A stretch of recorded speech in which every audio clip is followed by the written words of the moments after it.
Hello, folks. Good day. My name is Chad Royer, and welcome to my channel, What's Up with Chad Y. Royer, where I talk about my journey as a cancer patient slash cancer survivor. Folks, if you haven't done so, please subscribe to the channel. Please leave comments, press the like button, and share with folks who you know. My goal is to reach as many people as possible, and hopefully I can help someone who is going through a similar situation as me or worse off. Well, here's what happened to me today. So, I had a regular appointment today where I see my doctor. I draw labs, they draw blood. I find out how the numbers are looking. I share feedback on some of the symptoms that I'm going through. Drinking some water, as you can see. This actually has a lot to do with what happened earlier. So I just want to highlight a little bit of difficulty that I had today. So I had to, how about I silence this for a minute? I had to draw blood in order to get the blood tested, to check for different levels, make sure that everything is on the up and up. And not only did I get stuck once, I got stuck 3 times. For whatever reason, the nurse was trying to stick me in the arm.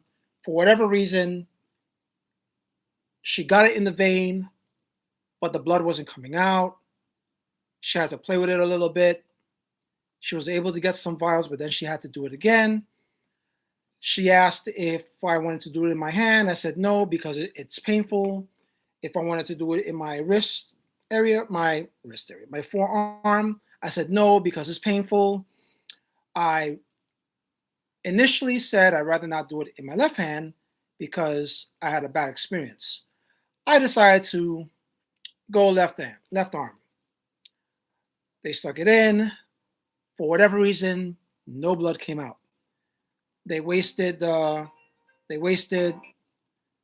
of those needles and had to get bandaged up. No blood came out. That was the second time. She had to end up doing it a third time. So I guess third time is a charm.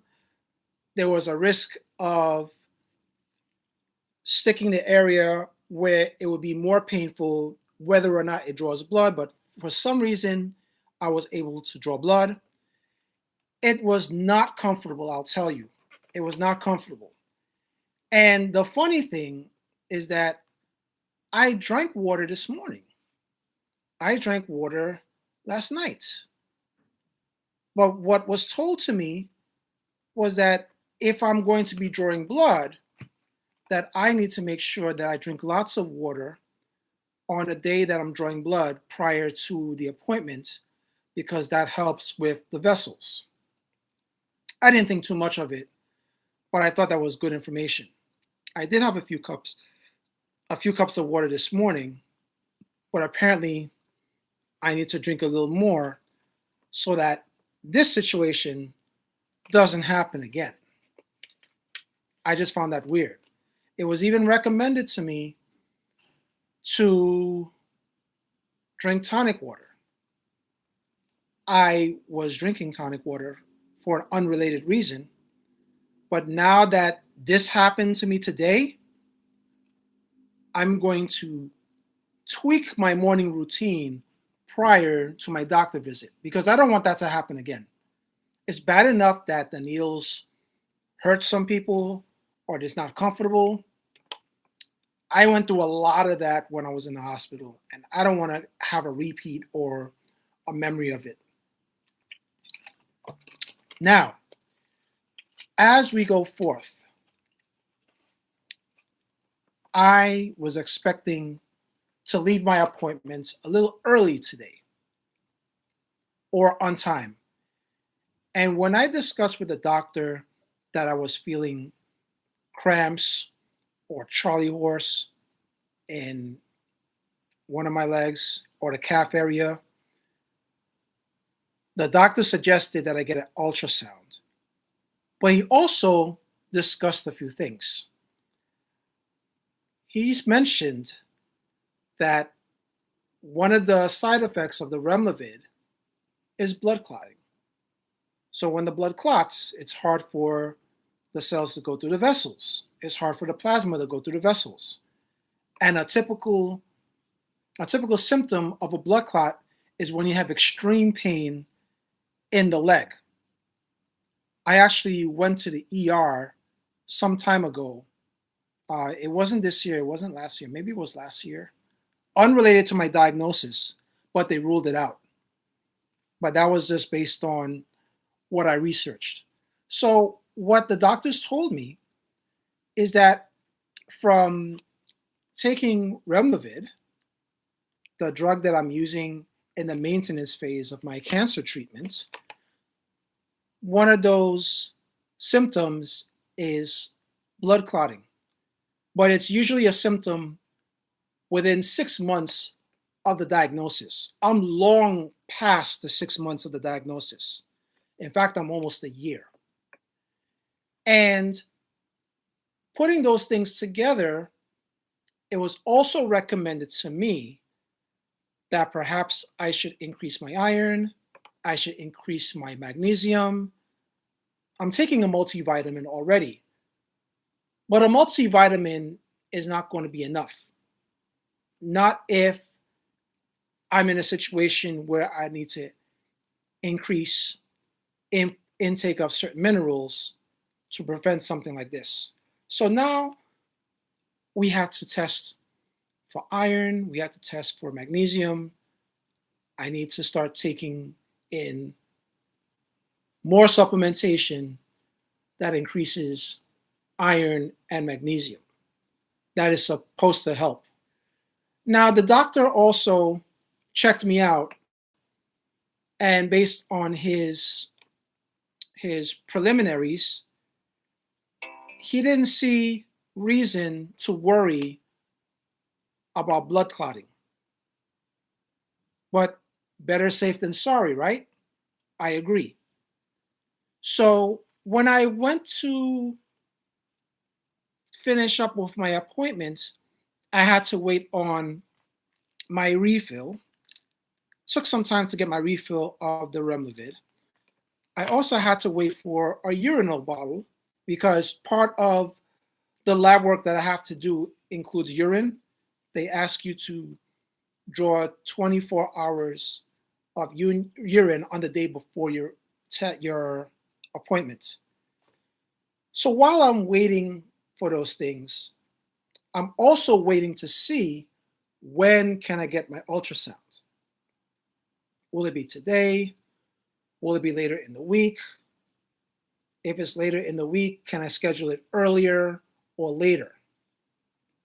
So I peeked into my portal and I noticed that they had scheduled it today. Now I'm still waiting in the waiting room for the other stuff to be brought back to me. So I go to the next apartment, I take a number, I'm looking in the comments and it says approximate 35-minute procedure. So instead of having an appointment at a specific time, I actually waited a half hour later. A half hour to 40 minutes later before being called. I didn't have much to eat for breakfast. I had a protein shake and I was figuring that and a granola bar, I get home in good time, I can eat breakfast no problem. So I ended up spending time waiting. I go to the area where I get called to do the ultrasound. No one's at the front desk. I walk down the hall to see if anyone's there. I'm asking Where do I go to check in? This is my number. I need to do an ultrasound. I give them the number. They confirm the number. Fine. So I ended up getting the ultrasound, and they started working from the top of the hip area down certain parts of the leg, around the knee, and they did both of them. So I'll probably estimate 20 minutes that it took. It wasn't painful at all, but the wait time was just a lot to deal with when I was expecting to have an appointment end at least an hour ago, or maybe two. So that's my experience today. I had to get an ultrasound, totally unplanned, and hopefully the results come back, no evidence or no risk of blood clotting, because that's one of the reasons why, while I take the Remdesivir, that I have to take aspirin, because the aspirin thins the blood so that it lowers the risk of blood clotting. So that's my story. I hope the future results are good. I don't seem too worried about it. The doctor doesn't seem too worried, but we always want to be on the safe side, especially after what I've been through. So that's my story today. I wanted to talk about it. I thank you all for tuning in. Please make sure that you subscribe, you like, leave comments, and share my channel with somebody else. You be safe. You be well.